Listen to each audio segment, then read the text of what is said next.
حضرت ابو ایوب انصاری رضی اللہ تعالیٰ عنہ یہ بڑے جلیل القدر صحابی، ایک دن مروان حضور صلی اللہ تعالیٰ علیہ وسلم کے روزے پر آیا، اس وقت حجرہ کھلا رہتا تھا، کھولتے تھے بند کرتے تھے، دیکھا حضور کی قبر پر لپٹ کر کے کوئی رو رہا ہے، حضور پاک صلی اللہ تعالیٰ علیہ وسلم کے قبر اطہر کے پاس سر جھکائے کوئی رو رہا ہے۔ مروان پیچھے سے آیا، گورنر تھا، مدینے کا گورنر تھا،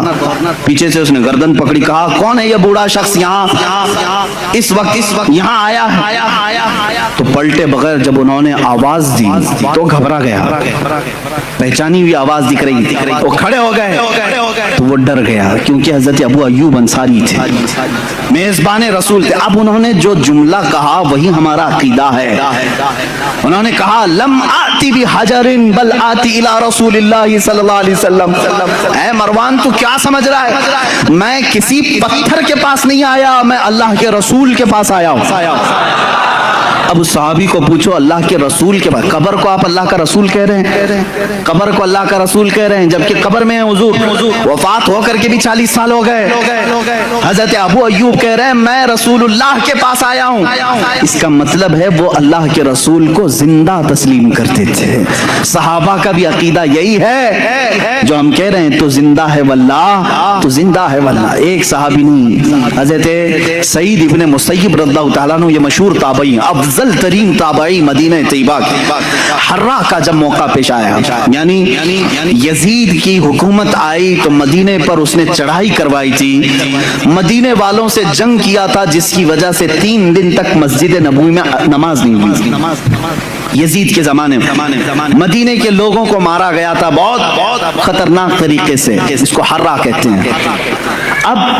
یزید کی گورنری کے زمانے میں جب مسجد نبوی لوگ آ ہی نہیں رہے تھے، جنگ چل رہی تھی، سعید ابن مسیب رضی اللہ تعالیٰ عنہ فرماتے ہیں میں مسجد نبوی میں اکیلا رہ گیا تھا، دروازے بند کر لیے، لاک ڈاؤن والی سچویشن میں، سوچ لیں ان کے زمانے میں ہوا تھا 3 دن کے لیے ہی، لیکن وہ تابعی کیا کہتے ہیں، جب نہیں ان سے پوچھا جا گیا، وہ اذان بھی دیتے تھے، اقامت بھی دیتے تھے اور نماز بھی پڑھ لیتے تھے، ٹائم کا پتہ جب چلے، جب باہر نکلے ہیں مسجد کے دروازے بند اور اندر رہتے تھے۔ وہ تابعی فرماتے ہیں ہر نماز کے وقت، جیسے ہی نماز کا وقت آتا، قبر رسول سے اذان کی آواز آتی تھی، میں اذان کی آواز سنتا تھا اور اسی آواز پر میں مسجد نبوی میں اقامت بولتا اور نماز پڑھتا تھا۔ یہ کون کہہ رہا ہے، تابعی، اور تم اتنے زمانے کے بعد کہہ رہے ہو وہ مر کر مٹی میں مل گئے۔ انہوں نے تو قبر رسول سے اذان کی آواز سنی، اذان کی آواز سنی۔ عزیزان گرامی وقار، 1 2 نہیں کئی مثالیں ہیں اس طرح کی، رسول پاک صلی اللہ تعالیٰ علیہ وسلم کی حیات کے متعلق، وفات کے بعد کی حیات کے متعلق کئی لوگوں نے میرے آقا صلی اللہ تعالیٰ علیہ وسلم کا دیدار بھی کیا، زیارت سے مشرف بھی ہوئے ہیں۔ حضرت سیدنا احمد کبیر رفاعی رحمۃ اللہ تعالیٰ علیہ، یہ بغداد مقدسہ سے چل کر مدینہ طیبہ حاضری تھی، مشہور ہے روایت، رسول کریم صلی اللہ تعالیٰ علیہ وسلم کی بارگاہ میں انہوں نے کیا مانگا تھا معلوم ہے؟ سوال کیا کیا تھا؟ سیدھے انہوں نے یہی سوال کیا، ہم جائیں تو الگ الگ چیزیں پوچھیں، اللہ کے ولی تھے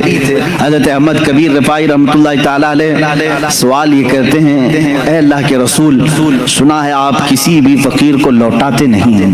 مایوس نہیں بھیجتے، بس بندے کی یہ طلب ہے کہ آپ اپنی قبر انور سے ہاتھ نکالیں، مصافحہ کرتا ہوں۔ اللہ حافظ، 400 سال کے بعد کی بات ہے یہ، اور کتابوں کی روایت کرنے والوں نے یہ روایت کیا، قبر رسول سے ہاتھ باہر آیا،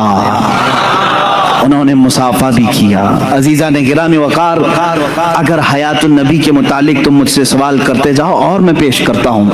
حضرت عروہ بن زبیر رضی اللہ تعالیٰ عنہ، یہ بھی تابعی، 60 ہجری میں، حضور کی وفات 11 ہجری میں ہو چکی تھی، 60 ہجری میں مدینے میں ایک بار سیلاب آیا، سیلاب میں پانی بہت زیادہ اور مسجد نبوی میں بھی پانی آیا، یہاں تک کہ رسول کریم صلی اللہ تعالیٰ علیہ وسلم کی قبر انور کے پاس بھی پانی آیا۔ 3 قبریں تھیں اندر، حضرت ابو بکر، حضرت عمر رضی اللہ تعالیٰ عنہما کی بھی قبریں حضور صلی اللہ علیہ وسلم کے ساتھ ہیں، یہ سب کو معلوم۔ ایک قبر کھل گئی اور پیر بھی دکھنے لگا،